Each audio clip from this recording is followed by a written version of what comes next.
നടക്കാനും നീന്താനും പറക്കാനും കഴിയുന്ന multi terrain multi utility robot വികസിപ്പിച്ച് ശ്രദ്ധ നേടുകയാണ് ഡോക്ടർ ആദർശ് RS. 2019 വികസിപ്പിച്ചെടുത്ത റോബോട്ടിന് വിശദമായ പരിശോധനകൾക്ക് ശേഷം ഇന്ത്യൻ പേറ്റന്റ് ഓഫീസ് പേറ്റന്റ് അനുവദിച്ചു.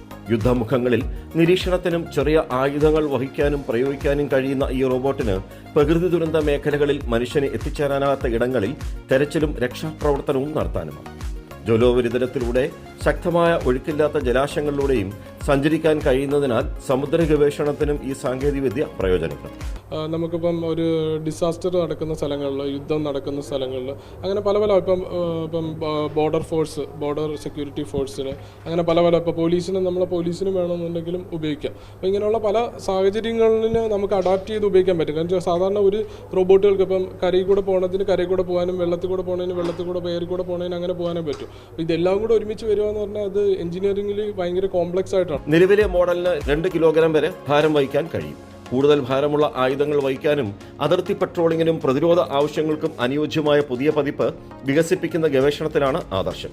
DRDO ഫണ്ടും ഉടൻ ലഭ്യമാകും. അതിൻ്റെ കൃത്യമായിട്ടുള്ള ഡേറ്റ് അറിയില്ല. എന്ന് വെച്ചാൽ ഗവൺമെൻറ്റിൻ്റെ സൈഡിൽ നിന്നുള്ള അപ്രൂവലൊക്കെ വരുന്നതനുസരിച്ചാണ്. കാര്യം ഇത് വളരെ കോംപ്ലക്സ് ആയിട്ടുള്ള എഗ്രിമെൻറ്റും കാര്യങ്ങളും ഒക്കെ ഇതിൻ്റെ ബാക്കിലുണ്ടല്ലോ. അപ്പോൾ അതിന് ഇപ്പം നമ്മൾ മിലിറ്ററിയിൽ നിന്ന് തന്നെ പല ആൾക്കാർ കമ്മ്യൂണിക്കേറ്റ് പല ടൈമിൽ ചെയ്തിട്ടുണ്ട്. എന്ന് വെച്ച് കഴിഞ്ഞാൽ നമ്മുടെ സ്പെസിഫിക്കേഷൻ്റെ തന്നെ ഒരുപാട് ഡീറ്റെയിൽസ് അറിയാനും അവരുടെയൊക്കെ ഈ പറഞ്ഞ അവർക്ക് എന്താണ് ആക്ച്വൽ റിക്വയർമെൻറ്റ്, അതിൽ എന്ത് മോഡിഫിക്കേഷൻ വരുത്തിയാണ് ഫൈനൽ നമ്മൾ അവരുമായിട്ട് ഉള്ള ഒരു എഗ്രിമെൻറ്റിൽ എത്തേണ്ടത്. അപ്പോൾ അതിപ്പോൾ ഉടനെ തന്നെ എനിക്ക് തോന്നുന്നൊരു ഇപ്പോൾ ഞങ്ങൾക്ക് ഈ പ്രൊഫഷണൽ വിന്നറായിട്ട് സെലക്ട് ചെയ്തിട്ട് ഇപ്പോൾ ഒരു 2 മന്തിനകത്തായിട്ടുള്ളൂ. അപ്പോൾ അത് കഴിഞ്ഞിട്ട് ഇനിയിപ്പോൾ എനിക്ക് തോന്നുന്നു 1 മന്തിനോളം ഉള്ള പ്രോസസ്സിങ്ങിലുള്ള പരിപാടിയാണ് ഇപ്പോൾ നടന്നുകൊണ്ടിരിക്കുന്നത്. അപ്പോൾ അത് കഴിഞ്ഞ് ഉടനെ ആ ഫണ്ടിങ് റിലീസ് ആവുമായിരുന്നു.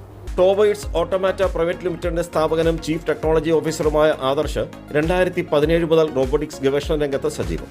പ്രതിരോധ സാങ്കേതിക വിദ്യയിലെ സംഭാവനകൾക്ക് APJ Abdul Kalam memorial dare to dream പുരസ്കാരവും ആദർശ് നേടിയിട്ടുണ്ട്. അതിർത്തി സുരക്ഷ മുതൽ ദുരന്ത നിവാരണം വരെ നിരവധി മേഖലകളിൽ നിർണായക മാറ്റങ്ങൾക്ക് വഴിയൊരുക്കാൻ ശേഷിയുള്ള ഈ കണ്ടുപിടുത്തം ആഗോള നിലവാരത്തിലുള്ള പ്രതിരോധ സാങ്കേതികവിദ്യ വികസിപ്പിക്കുന്നതിനുള്ള കേരളത്തിന്റെ സാധ്യതകൾക്കും പുതിയ പ്രതീക്ഷയാണ് നൽകുന്നത്.